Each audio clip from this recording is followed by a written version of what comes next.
l'ordinanza firmata è proprio per emergenza sanitaria.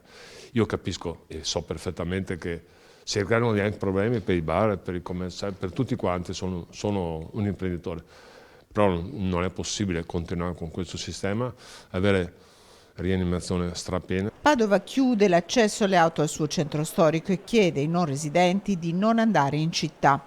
A firmare l'ordinanza è il sindaco Sergio Giordani, che spiega come Padova vivrà un fine settimana in tono minore. Stop al videomapping che illumina palazzi e piazze del centro, dissuasione alla circolazione delle persone, ma nessun vincolo per i residenti che potranno entrare e uscire liberamente dai varchi posti nel perimetro della circonvallazione interna della città. Mercati aperti, ma con i controlli previsti dall'ordinanza regionale, multe salate per chi non rispetta il provvedimento. È sufficiente secondo lei limitare il blocco della circolazione delle auto? Lo dico sabato. Nei nostri programmi vuol dire portare via più o meno il 30% delle persone.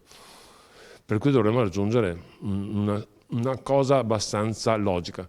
Se no interverremo ancora di più. Al blocco imposto dal Comune di Padova si aggiunge l'ordinanza firmata dal Presidente della Regione Luca Zaia, che chiude tutti i comuni dalle 14 dal prossimo sabato. Provvedimenti necessari che saranno ripetuti in modo più duro durante le feste se non interverranno misure da parte del governo, aggiunge Giordani, che rivolge un ringraziamento particolare da imprenditore ai commercianti e alle categorie economiche. Hanno capito che è emergenza vera.